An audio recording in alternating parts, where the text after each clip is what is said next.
نحمدہ ونصلی علی رسولہ الکریم اما بعد۔ پارہ نمبر 10 سورۃ التوبہ، آیت نمبر 25۔ اعوذ باللہ من الشیطان الرجیم، بسم اللہ الرحمن الرحیم۔ لقد نصرکم اللہ فی مواطن کثیرۃ ویوم حنین اذ اعجبتکم کثرتکم فلم تغن عنكم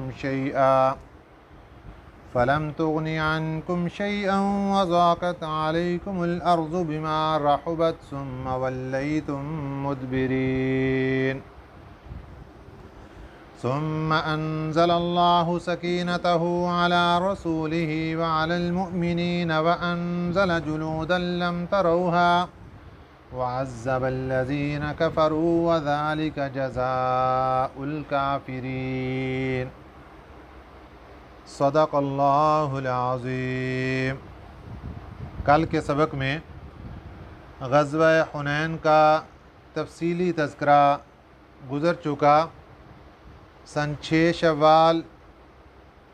شوال سن 8 ہجری ہفتہ کے دن ہمارے پیارے پیغمبر صلی اللہ علیہ وسلم اپنے 12,000 جانثاروں کے ساتھ حنین کی طرف روانگی اختیار فرماتے ہیں۔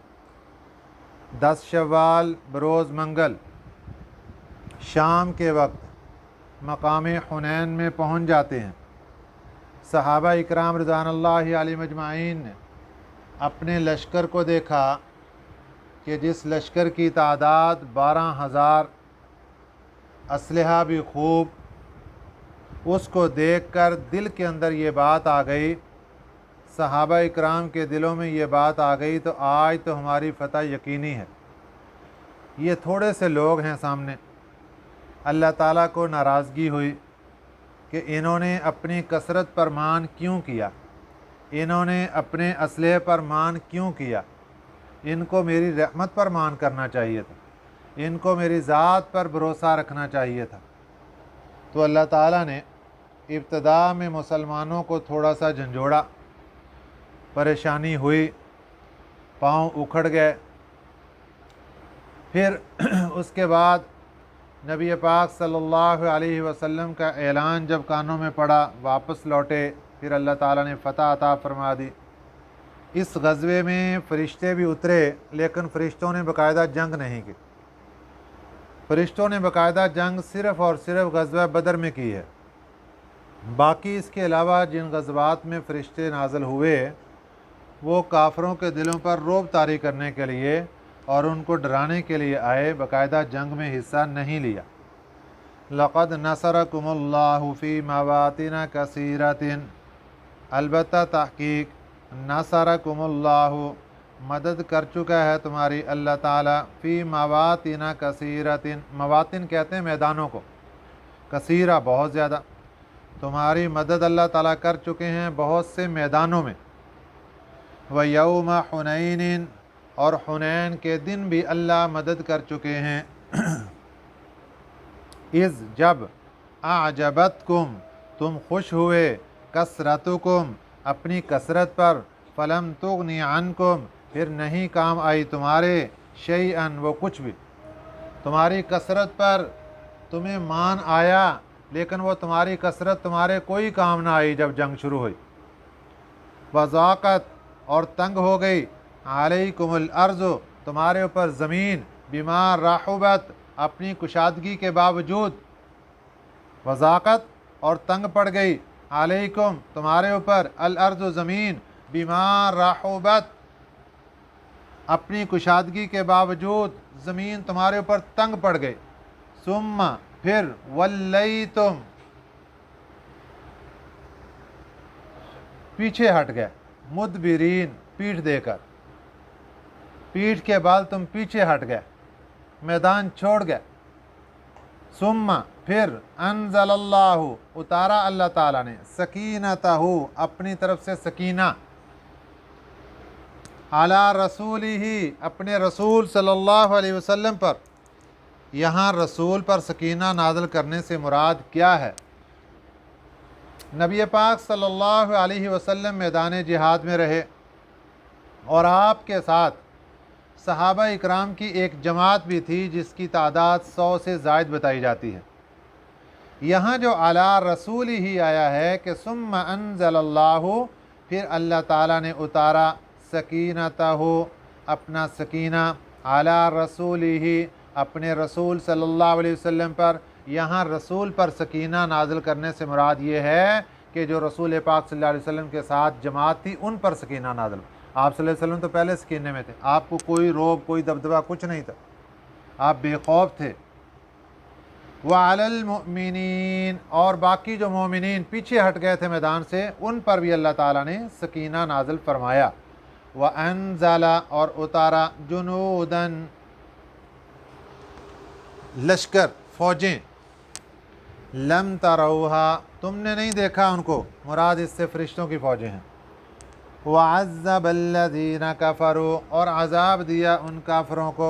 پھر اللہ تعالیٰ نے کافروں کو سزا دی کہ تم نے اسلام والوں کا مقابلہ کیسے کیا، نبی پاک صلی اللہ علیہ وسلم کے مقابلے میں کیسے آ کر کھڑے ہو گئے۔